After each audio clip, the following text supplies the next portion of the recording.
নমস্কার, আমি প্রশান্ত শাস্ত্রী। আজকে কথা বলবো 2026 সাল শনির অবস্থান অনুযায়ী ধনুরাশির জাতক বা জাতিকাদের এই 2026 সাল কি করণীয়। শনিদেব এই 2026 সাল ধনুরাশির জাতক বা জাতিকাদের জীবনে কি প্রভাব দিতে চলেছে এবং সবথেকে বড় কথা হচ্ছে বর্তমানে ধনুরাশির জাতক বা জাতিকাদের চতুর্থ ভাবের উপর থেকে শনিদেব গোচর করছেন। চতুর্থ ভাবে অর্থাৎ রাশির চতুর্থ ভাবে শনির অবস্থান, সেটাকে শনির ঢাইয়া হিসাবে ধরে নেওয়া যায়। কাজেই 2026 সালটি পুরো বছরটি যেহেতু শনি আপনাদের চতুর্থ ভাবের ওপর থেকে গোচর করবে, কাজেই এই বছরটিও সম্পূর্ণ আপনাদের শনির যে ঢাইয়ার প্রভাবটি থাকছে। এখন ঢাইয়া বা সাড়ে সাতি এই কথাগুলো শুনলেই আমাদের অনেক দুশ্চিন্তা তৈরি হয়। তবে সেই দুশ্চিন্তা কাটানোরই বা কিভাবে এই সময় বেটার অর্থাৎ সময়টাকে আরো বেটার করে নেওয়া যায়, তাই আজকে সেটা নিয়ে বিস্তারিতভাবে আলোচনা করব। দেখুন, শনির চতুর্থভাবে অবস্থান এবং শনির যে প্রথম দৃষ্টি অর্থাৎ তৃতীয় দৃষ্টি, সেটি ধনুরাশির ক্ষেত্রে তাদের ষষ্ঠ ভাব অর্থাৎ পরাক্রম ভাবের উপরে শনির তৃতীয় দৃষ্টি থাকছে। শনির সপ্তম দৃষ্টি সেটি থাকছে আপনাদের 10th হাউস অর্থাৎ কর্ম বা কর্মজীবনের জায়গায় বা পিতার জায়গায় কিন্তু শনির দশম দৃষ্টি থাকছে। এবং শনির যে অন্তিম দৃষ্টি সপ্তম দৃষ্টি থাকছে এবং শনির অন্তিম দৃষ্টি অর্থাৎ দশম দৃষ্টি সেটি থাকছে সম্পূর্ণ আপনার রাশির ওপরে। অর্থাৎ আপনার রাশির অর্থাৎ আপনার ওপরে শনির একটি দশম দৃষ্টি অর্থাৎ প্রচণ্ড প্রভাব থাকছে। তবে এখানে শনির যে দৃষ্টিগুলো নিয়ে আলোচনা করলাম, তৃতীয়, সপ্তম এবং দশম, দেখুন শনির সপ্তম দৃষ্টি খুব পজিটিভ হয়ে থাকে এবং দশম দৃষ্টিও যথারীতি পজিটিভ হয়েই থাকে। তবে এখানে যে মেন বিষয়, শনি যেহেতু ধনুরাশির জাতক বা জাতিকাদের ক্ষেত্রে সমগ্রহ, অর্থাৎ যেহেতু ধনুরাশির অধিপতি গ্রহটি দেবগুরু বৃহস্পতি এবং দেবগুরু বৃহস্পতির সাথে শনির যেই সম্পর্ক সেটা সমসম্পর্ক, অর্থাৎ প্রয়োজন অনুযায়ী এরা একে অপরের মিত্র, আবার কিছু ক্ষেত্রে কিন্তু একে অপরের প্রতিদ্বন্দ্বীও হয়ে উঠতে পারে। অর্থাৎ এরকমই একটি গ্রহ যেটা সমগ্রহ। কাজেই বৃহস্পতির অবস্থান 2026 ধনুর কেমন থাকছে সেটার উপরে ডিপেন্ড করে শনির কিন্তু রেজাল্ট পাবে। তবে আপনারা জানেন যে এই 26 অর্থাৎ এই 2026-এর জুন মাসে দেবগুরু বৃহস্পতি উচ্চস্থ হবে, সেটি ধনুর জন্য যথেষ্ট ভালো পয়েন্ট। এই মুহূর্তে বৃহস্পতির যেই অবস্থান সেটা আপনাদের রাশির সপ্তম ভাবে, অর্থাৎ আপনার রাশিতেও বৃহস্পতির দৃষ্টি বা প্রভাব আছে, অর্থাৎ বৃহস্পতির গোচর ধনুরাশির জাতক বা জাতিকাদের জন্য পজিটিভ বলা যেতে পারে, বা 2026 পুরোটাই পজিটিভ থাকছে। কাজেই শনির যেই এফেক্ট, শনির যেই প্রভাব, সেটা ধনুর জীবনে কিন্তু ততটা মারক বা ততটা খারাপ পড়বে না। এখন আলোচনা হচ্ছে কিরকম পড়তে পারে। দেখুন, চতুর্থভাবে শনি বসে থেকে সাধারণত যেটা করে সেটা পারিবারিক রিলেশনের ক্ষেত্রে কিছু ক্ষেত্রে একটুখানি চাপ তৈরি করে। অর্থাৎ পারিবারিক যেই বিষয়গুলো থাকে, যেমন হতে পারে পরিবারের প্রতি যে আমাদের খরচ, দায় দায়িত্ব, পরিবারে যে মা, এই সমস্ত জায়গার মধ্যে কিন্তু একটা প্রেশার থাকতে পারে। অর্থাৎ আপনার প্রচণ্ড প্রেশার থাকতে পারে কিছু ক্ষেত্রে খরচের জায়গায়, কিছু ক্ষেত্রে পারিবারিক বন্ডিংটাকে বজায় রাখার, একে অপরের মধ্যে মানসিক যেই বন্ডিং সেটিকে যেন ঠিক থাকে, এবং প্রচুর ক্ষেত্রে পারিবারিক বিষয়গুলোকে ঠিকঠাক রাখার জন্যে এই 2026-এ দেখা যাবে ধনুরাশির জাতক জাতিকাদের অনেক ত্যাগ করতে হবে। এবং চতুর্থভাবে শনির অবস্থান মায়ের ক্ষেত্রে বলা যেতে পারে মা এই সময় বেশি দুশ্চিন্তাগ্রস্ত হতে পারে। মায়ের মধ্যে এই সময় একটু দেখা যেতে পারে যে হেলথ, অর্থাৎ মায়ের যদি একটু পুরনো কনিক বা মায়ের যদি আর্থারাইটিস বা বাত এরকম যদি কোনো সমস্যা থাকে সেটা কিন্তু মাথা চাড়া দিতে পারে, বা সেই ধরনের রোগকে নিয়ে আপনার মা কিন্তু ডিস্টার্ব থাকতে পারে, এবং মায়ের প্রতি আপনার কিন্তু যত্ন হতে হবে। কিছু ক্ষেত্রে মায়ের সাথে আপনার মেন্টাল বন্ডিং প্রবলেম থাকতে পারে, সেরকম দেখা যেতে পারে।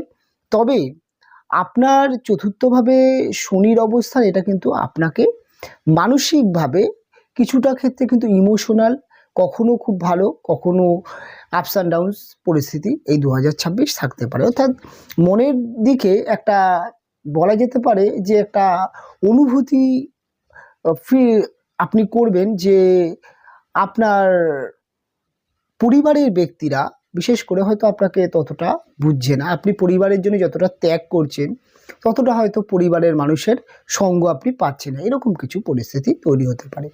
এবার 4th হাউস যেহেতু আমাদের গাড়ি বাড়ির জায়গা, দেখুন চতুর্থভাবে শনি থাকলে এই সময় আমি দেখেছি যে শনি চতুর্থভাবে থাকলে বাড়ি নির্মাণ করতে, অর্থাৎ বাড়িতে অর্থাৎ বাড়ি একটি পুরনো বাড়ি ভেঙে নতুন করে বাড়ি করা বা বাড়ি কনস্ট্রাকশনের যে কোনো কাজ রিনোভেট হতে পারে, এই ধরনের কাজের ক্ষেত্রে কিছু ক্ষেত্রে বাধা ক্রিয়েট করে। এই সময় কিন্তু একটা বাধা ক্রিয়েট করবে। আপনার যেই গাড়িটি আছে গাড়িটিও কিন্তু কিছু ক্ষেত্রে আপনাকে কিন্তু ভোগাতে পারে। এখন ঘটনা হয়েছে, আপনি যদি 2026 সালে একটি বাড়ি কিনতে চাইছেন বা একটি গাড়ি কিনতে চাইছেন, তাহলে আপনি কীরকম বাড়ি বা কীরকম গাড়ি কিনতে পারেন। দেখুন, আপনি বাড়ি কেনার ক্ষেত্রে রেডি বাড়ি কেনার চেষ্টা করবেন, অর্থাৎ ফ্ল্যাট হতে পারে, বা আপনি যে বাড়ি কিনছেন রেডি, অর্থাৎ আপনাকে বাড়িতে ঢুকেই এই বছর যেন কোনো রকম বাড়ির ক্ষেত্রে অর্থাৎ বাড়ি তৈরির ক্ষেত্রে কোনো খরচ যেন না করতে পারে, আপনি যেন মোটামুটি যেন সে বাড়িতে শিফট হয়ে কিছু বছর থাকতে পারেন, এরকম একটি বাড়ি আপনি কিনতে পারেন। গাড়ির ক্ষেত্রেও পুরনো গাড়ি কেনা থেকে আপনাকে এই 2026 বিরত থাকতে হবে, এটা মাথায় রাখতে হবে। এবং সবথেকে ভালো হয় প্রপার্টি রিলেটেড যে সমস্যা, অর্থাৎ সম্পত্তি ভাগাভাগি, সম্পত্তি নিয়ে যে কোনো কিছু এই 2026-এ এরকম বড় কোনো পদক্ষেপ না করাই ভালো। এবার চতুর্থে দেবগুরু শনিদেব অবস্থান করে তার যেই প্রথম তৃতীয় দৃষ্টি পরাক্রম ভাব বা ষষ্ঠ ভাবে থাকার জন্যে এই সময় কিন্তু পরিশ্রমের মাত্রাটা অতিরিক্ত পরিমাণে ধনুরাশির জাতক জাতিকাদের দেখতে পাওয়া যায়। অর্থাৎ তুলনামূলকভাবে ধনুর কিন্তু কম্পিটিশান প্রচণ্ড হাই থাকবে এবং পরিশ্রমও প্রচুর হাই থাকবে। আপনি পড়াশোনার বলুন, আপনি চাকরি ক্ষেত্রে বলুন, বা ব্যবসা ক্ষেত্রে বলুন, বা যে কোনো ক্ষেত্রে আপনার কিন্তু স্বাভাবিকের তুলনায় 2026-এ কিন্তু বেশি পরিশ্রম করে কিন্তু আপনাকে উপার্জন বা সফলতা আনতে হচ্ছে যে কোনো ক্ষেত্রে, সেটা এডুকেশান, চাকরি, ইন্টারভিউ। তবে চতুর্থভাবে শনি কিন্তু আপনাকে কর্মদক্ষতা অর্থাৎ কর্ম করার মানসিকতা করায়, অর্থাৎ এই সময়টি কিন্তু নতুন চাকরির জন্য বা চাকরির ইন্টারভিউতে জয়লাভ করার জন্য সময়টি ভালো। এবং আপনার কিন্তু কর্মপরিবেশ পরিশ্রমের হতে পারে। অনেক সময় দেখা যেতে পারে আপনি যেই চাকরিটি করছেন তার মায়না অনুযায়ী অনেক সময় কিন্তু তার স্যালারি অনেক কম হতে পারে, বা আপনার যোগ্যতা অনুযায়ী আপনার চাকরিটি হয়তো ততটা সুটেবল নাও হতে পারে। কাজেই এই সময় কিন্তু মানিয়ে নিতে হবে, পরিশ্রম করতে হবে। শনিদেবের একটাই রুলস যে আপনি যদি পরিশ্রম করতে পারেন, আপনি যদি সমস্ত পরিস্থিতিকে যদি আপনি মানিয়ে নিতে পারেন, তাহলে কিন্তু এই সময়টি শনি কিন্তু বেটার রেজাল্ট আপনাকে দেবে, এটা মাথায় রাখতে হবে। কাজেই এই সমস্ত জায়গায় কিন্তু আপনাকে পরিশ্রমটাকে বেছে নিতে হবে। আর ষষ্ঠ ভাব যেহেতু আপনার হেলথের একটি জায়গা, এই সময় কিন্তু ধনুর হেলথ নিয়ে কিছুটা সমস্যা দেখা যাবে, অর্থাৎ পুরনো ব্যথা, বা বলা যেতে পারে একটু পেটের সমস্যা, একটু হজমের সমস্যা, লিভার সংক্রান্ত যে কোনো সমস্যা আসতে পারে। এবং তার সাথে সাথে ষষ্ঠভাবে শনির অবস্থান আপনার লোন যদি প্রচুর পরিমাণে যদি আপনি ঋণগ্রস্ত হয়ে থাকেন, সেক্ষেত্রে কিন্তু এই সময় ঋণ পরিশোধ করতে কিছুটা চাপ হতে পারে। তবে ষষ্ঠভাবে শনি কিন্তু আপনার বলা যেতে পারে যে শনির দৃষ্টি, এটি কিন্তু লোন প্রাপ্তি ক্ষেত্রে কিছু ক্ষেত্রে দেখা যেতে পারে যে লোন তো হয়ে গেল, অর্থাৎ লোন করে যদি আপনি কোনো ইনভেস্ট করেন, ব্যবসার ক্ষেত্রে হোক বা যে কোনো নতুন ব্যবসার ক্ষেত্রে আপনি যদি ইনভেস্ট করেন, সেক্ষেত্রে কিন্তু ঠিক আছে। আর লোন করে যদি আপনি কিছু উপভোগ করছেন, বিলাসিতা করছেন, সেক্ষেত্রে কিন্তু আপনার জন্য কিন্তু চাপ হতে পারে। অর্থাৎ এই সময় যারা লোন নেবেন, বিশেষ করে বিজনেস টাকাটাকে মার্কেটে ইউটিলাইজ করার জন্য, তারাই লোন নিতে পারেন। যদি লোন নিয়ে আপনি কোথাও কোনো জায়গায় ভ্রমণ করতে যাচ্ছেন, বা লোন নিয়ে আপনি একটি মনের গাড়ি কিনলেন, বা অনেক টাকা ইএমআই করে আপনি একটি বাড়ি কিনলেন, সেক্ষেত্রে কিন্তু একটু চাপের মুখে আসতে হতে পারে। কাজেই লোন করার ক্ষেত্রে আপনার ইনকামের জায়গাটা দেখতে হবে, কেননা ইনকামের জায়গাটা তখনই আপনাদের খুলবে যখন আপনি পরিশ্রমকে অ্যাকসেপ্ট করতে পারবেন। এটা কিন্তু মেন। এবং মামার বাড়ি রিলেটেড কিছু সমস্যা আপনার কিন্তু ফেস করতে হতে পারে। অর্থাৎ মামার বাড়ির ব্যক্তিদের একটু সময়টি খারাপ যাচ্ছে, তাদের অনেক খারাপ পরিস্থিতি থেকে সাফার করতে হচ্ছে, এরকম কিন্তু কিছু পরিস্থিতি ধনুরাশির জাতক বা জাতিকাদের দেখতে পাওয়া যাবে। তবে ধনুরাশির জাতক বা জাতিকাদের ক্ষেত্রে শনিদেবের যে সপ্তম দৃষ্টিটি, সেটি আপনার কর্মভাবে বা দশমভাবে থাকছে এই 2026। এই দশম ভাব বা কর্মভাবে শনির দৃষ্টি থাকার জন্যে কাজেই কর্মব্যস্ততাকে ইন্ডিকেট করছে শনিদেব। এবং শনিদেব তুলনামূলকভাবে আপনার কর্মের প্রেশার প্রচণ্ড বেশি থাকতে পারে। কিছু ক্ষেত্রে আপনি যদি এই সময় যদি সুখী জব খোঁজেন, বা এরকম চাকরি আপনি খুঁজছেন, বা ফাটকা উপার্জনের চেষ্টা করছেন, তাহলে কিন্তু সময়টি আপনার অনুকূল থাকবে না। কিছু ক্ষেত্রে কিন্তু আপনাকে বিপরীত পরিস্থিতির সম্মুখীন হতে হবে। এবং কর্ম পরিবেশে দেখা যাবে যে, যেটা বললাম প্রথমেই, যে আপনার যেটা হয় যে যোগ্যতা অনুযায়ী অনেক হার্ডওয়ার্ক কর্ম আসতে পারে। এবং কর্মপরিবেশে কিছু ক্ষেত্রে আপনার যারা অফিস কলিগ আছে বা বস আছে, তাদের থেকে কিন্তু বিভিন্ন রকম সমস্যা আসতে পারে। অনেক কিছু এমন পরিস্থিতি কর্মপরিবেশে আসতে পারে, যেটা কিন্তু আপনাকে সময়ের সাথে ধৈর্য ধরে মেনে নিতে হবে। অর্থাৎ এই সময়টি আপনার অপছন্দ অনেক ঘটনা ঘটতে পারে, কিন্তু আপনাকে ধৈর্য ধরে মেনে নিতে হবে। এই সময় হুট করে যদি কাজ ছেড়ে দেন, তাহলে সমস্যা হবে।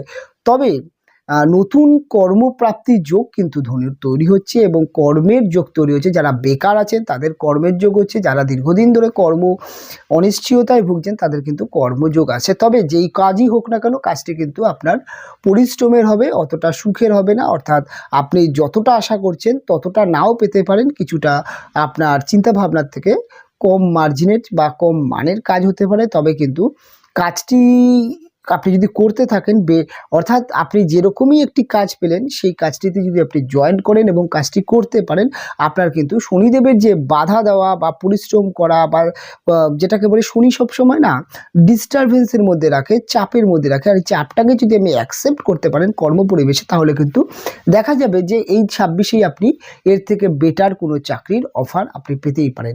সরকারি চাকরি যারা করছেন, তাদের ক্ষেত্রে বিষয়টা ততটা চাপের নয়। তবে প্রাইভেট জব করছেন, তাদের ক্ষেত্রে কিন্তু সমস্যা আছে।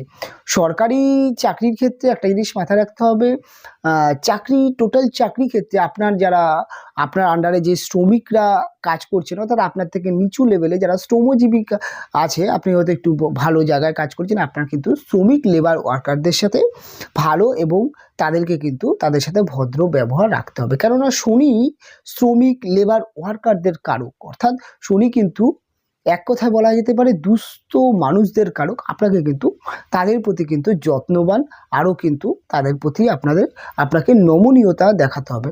তবে আপনি যদি কোনো ম্যানেজমেন্ট লাইনে আছেন, অর্থাৎ কোনো ম্যানেজমেন্ট রিলেটেড চাকরি বাকরি করছেন, টার্গেট ওরিয়েন্ট জব করছেন, সেক্ষেত্রে কিন্তু আপনার জন্য ভালো। ম্যানেজমেন্ট এই সময় খুব ভালো হবে। রাজনৈতিক ফিল্ডের ক্ষেত্রে সময়টি কিন্তু আপনার অনুকূল। রাজনৈতিক ফিল্ডে কিছু আপনি করতে পারবেন, করার মতো পরিস্থিতি আসছে। এবং সবথেকে গুরুত্বপূর্ণ যেটি, সেটা হচ্ছে বাবার সাথে আপনার এই সময় কেমন পরিস্থিতি থাকতে পারে। দেখুন, বাবার কর্ম যারা করছেন, বাবার ব্যবসা হতে পারে, বাবার সাথে থেকে যারা চাকরি বাকরি করছেন, এই সময় কিন্তু দেখা যাবে যে বাবার কিন্তু অতিরিক্ত চাপ, অর্থাৎ বাবা কিন্তু আপনার কর্মের ক্ষেত্রে বেশ চাপ দিচ্ছে এবং বাবা কিন্তু অনেকটা কঠোর প্রকৃতির হতেও দেখতে পাওয়া যাবে। কিছু ক্ষেত্রে এই ধরনের সমস্যা আসতেই দেখতে পাওয়া যাবে। এবার যদি কাজের কথার পরে যদি শনিদেবের যে দশম দৃষ্টি, যেটি আপনার রাশির ওপরে পড়ছে, অর্থাৎ আপনার রাশি অর্থাৎ আপনার মন, আপনার মনের ওপরে এবং লগ্ন হলে মস্তিষ্কের ওপরে, অর্থাৎ আপনার মনের ওপরে কিন্তু শনির একটি প্রেশার থাকছে। অর্থাৎ মনের জায়গায় অর্থাৎ রাশিতে যেহেতু শনির প্রভাব থাকছে, কাজেই কিন্তু এই সময়টি আপনার মধ্যে কিন্তু ঠান্ডা লাগা, জ্বর, সর্দি কাশির একটা প্রবলেম থাকতে পারে। যখনই ওয়েদার চেঞ্জ হচ্ছে খুব ফাস্ট কিন্তু ঠান্ডা লেগে যাচ্ছে, একটা কিন্তু সর্দি কাশি হওয়ার সম্ভাবনা দেখতে পাওয়া যাবে। এবং রাশিতে শনির এই দৃষ্টি থাকার জন্য আপনাকে কিন্তু আপনার মধ্যে কিন্তু একটা স্লো, একটা অলসতা, একটা অলস মানসিকতা তৈরি করতে পারে। আপনাকে কিন্তু প্রায় ক্ষেত্রে অলসতা আপনাকে কিন্তু ধরতে পারে। অর্থাৎ আপনি যদি এই সময় পরিশ্রমকে যদি করতে পারেন, অর্থাৎ অলসতা ত্যাগ করতে পারেন, তাহলে কিন্তু ভালো হবে। কিছু ক্ষেত্রে কিন্তু রাশিতে শনির এই দৃষ্টি এটি কিন্তু আপনাকে কুঁড়ে বা অলস বানাতে পারে। সেই জায়গাটা থেকে কিন্তু আপনাকে বেরিয়ে আসতে হবে, আপনাকে কিন্তু কর্মের দিকে আগাতে হবে। এবং এই চতুর্থভাবে শনির অবস্থান এবং রাশিতে দৃষ্টি, এটা কিন্তু এডুকেশনের ক্ষেত্রে কিন্তু সবথেকে বেশি চাপ পড়ে। যারা প্রাইমারি এডুকেশন, হায়ার এডুকেশন করছে, তাদের কিন্তু তাদের পড়াশোনার ক্ষেত্রে কিন্তু আরও পরিশ্রম করতে হবে। তাদের মধ্যে কিন্তু পড়াশোনায় ফাঁকিবাজি করা আর ফাঁকিবাজি করে রেজাল্ট খারাপ করা এরকম কিন্তু সম্ভাবনা থাকছে। কাজেই এই জায়গাটায় কিন্তু আপনাকে বাড়তি মনোযোগ দিতেই হবে। এইবার যেটা বলা যেতে পারে যে মনের জায়গা অর্থাৎ রাশিতে শনিদেবের দৃষ্টি, এটি কিন্তু কিছু ক্ষেত্রে আপনার মধ্যে কিন্তু একটি যেটা হলো নেগেটিভ থিঙ্কিং কাজ করতে পারে। আপনার মাঝে মাঝে মনে হতে পারে যে সময়টা প্রচণ্ড থমকে যাচ্ছে, সময়টা খুব একটা ভালো যাচ্ছে না। কিছু ক্ষেত্রে এমনও হতে পারে যে আপনি যেভাবে উপভোগ করতে চাইছেন, অর্থাৎ আপনি যতটা নিজেকে খোলামেলা বা উপভোগ বিনোদনের মধ্যে থাকতে চাইছেন, ততটা কিন্তু পাচ্ছেন না। মাঝে মধ্যে কিন্তু পারিপার্শ্বিক চাপ, পারিবারিক চাপ, ফিনান্সিয়াল চাপ এবং এই বিভিন্ন রকম চাপগুলো আপনাকে কিন্তু অনেক ক্ষেত্রে আপনার যে মনের ইচ্ছাগুলো সেগুলো কিন্তু পূরণ করতে দিচ্ছে না, এটা মনে হতে পারে। অর্থাৎ আপনি যতটা উপভোগ করতে চাইছেন, হয়তো কোথাও ঘুরতে যেতে চাইছেন বা ভালো একটা কিছু করতে চাইছেন, বেটার কিছু করতে চাইছেন, বা সেক্ষেত্রে সমস্যা হবে। অনেক ক্ষেত্রে হয় কি, যারা সবে কেরিয়ার বা কর্মজীবনে তারা চাইছে যে দ্রুত সফলতা, তাড়াতাড়ি কিছু একটা হঠাৎ কিছু একটা পরিবর্তন চাইছেন, তাহলে কিন্তু হবে না। সময়টি কিন্তু আপনার খুব স্লো চলবে, কেননা শনিদেব স্লো মুভিং প্ল্যানেট, অর্থাৎ খুব ধীর গতিতে শনি কিন্তু মুভ করে এবং শনির যে রেজাল্ট সেটাও খুব ধীর গতিতে দেয় এবং দীর্ঘ মেয়াদি কিন্তু এই রেজাল্ট থাকে। অর্থাৎ যেই রেজাল্টটা, অর্থাৎ যেই ভালো যোগটা বা যেই রেজাল্টটা দিয়ে যায় শনি, সেটা কিন্তু দীর্ঘ সময়ের জন্য তার কিন্তু ভালোর এফেক্টটা থাকে। কাজেই আপনাকে কিন্তু অনেক কিছুতেও কিন্তু থমকে দিতে পারে। এই সময় আপনি যদি একটু বেশি বিলাসিতা বা বেশি উপভোগ বা বেশি যদি আপনি ভোগী মস্তিষ্কের হয়ে থাকেন বা দ্রুত সফলতার চেষ্টা করেন যে কোনো কাজ, অর্থাৎ দ্রুত, অর্থাৎ তাড়াতাড়ি আপনি কোনো একটি ব্যবসা করছেন, কোনো একটি চাকরি করছেন, এই ধরনের ক্ষেত্রে যদি আপনি দ্রুত সফলতা আশা করেন, তাহলে কিন্তু সময়টি আপনার খারাপ যেতে পারে। কাজেই এই জায়গাটাকে কিন্তু আপনাকে মাথায় রাখতে হবে। এবং ওভারঅলভাবে যদি বলা যায়, ধনুরাশির জাতক বা জাতিকাদের শনি 2026 শনি আপনাকে একটাই বার্তা দিচ্ছে যে পরিশ্রম করতে হবে, চ্যালেঞ্জ অ্যাকসেপ্ট করতে হবে। বাধা আসছে, বাধা অর্থাৎ আপনাকে সমস্ত কিছুতে স্লো করে দিচ্ছে, অর্থাৎ আপনার কর্ম, এডুকেশান, লাভ রিলেশান এবং বলা যেতে পারে সমস্ত জায়গায় একটা বাধা, একটা ধীর গতি তৈরি করতে পারে, কিন্তু আপনাকে ছুটতে হবে। অর্থাৎ দেখবেন যে আমাদের যখন সাড়ে সাথী বা ঢাইয়ার মতো পরিস্থিতি আসে, তখন বলা হয় যে ঘোড়ার নাল ব্যবহার করতে, অর্থাৎ ঘোড়া গতি, অর্থাৎ ঝড়ের গতিকে ভেদ করে দৌড়াতে পারে।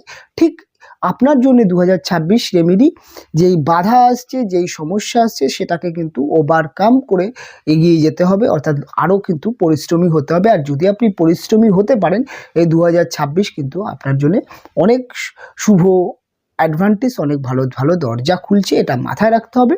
এবং এই 2026 আপনাদের যদি খুব পরিস্থিতি খারাপ দেখা যায়, যে অতিরিক্ত চাপের মধ্যে আছেন, তাহলে অবশ্যই আপনারা নিয়মিত হনুমান চালিসা পাঠ করুন, হনুমানজির পূজা অর্চনা করুন এবং প্রত্যেক মঙ্গলবার দিন নিরামিষ আহার করুন এবং তার সাথে সাথে হলুদ এবং মেটে সিঁদুর বা হলুদ এবং লাল চন্দন মিক্সড করে সকালে কপালে তিলক এঁকে আপনি যে কোনো কর্মের উদ্দেশ্যে বেরোতে পারেন। এবং আরেকটি সবথেকে শুভ হয়, আপনি কিন্তু সূর্য প্রণাম নিয়মিত করতে পারেন। সূর্যদেবে অর্থাৎ যে সূর্য প্রণাম যেটা স্নান করে উঠে সেটা আপনি করতেই পারেন, সেটা কিন্তু আপনার জন্য অনেকটা বেটার ফল দেবে। তার সাথে সাথে হনুমান চালিসা অবশ্যই থাকছে, এটা আপনি অবশ্যই চালিয়ে যেতে পারেন। সেক্ষেত্রে কিন্তু যেহেতু হনুমান চালিসা বা মঙ্গলের রেমেডি দিলাম, তার কারণ হচ্ছে মঙ্গল হচ্ছে ডিফেন্স, মঙ্গল আমাদের কিন্তু লড়তে বা লড়ার মানসিকতা তৈরি করে, কাজে এটা আপনার শুভ হবে। এবং রবি কিন্তু আপনার মধ্যে এনার্জি, ঊর্জা এবং আপনাকে লক্ষ্যে পৌঁছানোর জন্য কিন্তু সহযোগিতা করে। অর্থাৎ সূর্য প্রণাম আর হনুমান চালিসা, হনুমানজির পূজা অর্চনা, মঙ্গলবার দিন নিরামিষ আহার, এটা আপনি করতেই পারেন। এবং চেষ্টা করবেন মাসে একটি সোমবার শিবের মাথায় জল দেওয়া, অর্থাৎ শিবের উপবাস করে শিবের মাথায় জল দেওয়ার চেষ্টা করবেন, সেটিও আপনার জন্য অনেক ভালো হবে। মহিলাদের ক্ষেত্রে কিন্তু শিবের উপোস বা শিবের উপাসনার জন্য সবথেকে ভালো হয়, পুরুষদের জন্য হনুমান চালিসা সবথেকে বেটার হয়। এবং আপনারা উভয়ই করতে পারেন, কোনো সমস্যা নেই। তবে ওভারঅলভাবে আপনাদেরকে বিস্তারিতভাবে শনির গোচর 2026 কেমন থাকছে, কি হবে কি হবে না বিস্তারিত আলোচনা করলাম। অনুষ্ঠান আজকে এখানেই শেষ করব, ফিরে আসবো পরবর্তী লগ্ন বা রাশির অনুষ্ঠান নিয়ে। আপনারা ভালো থাকবেন, সুস্থ থাকবেন, দেখা হবে পরবর্তী অনুষ্ঠানে।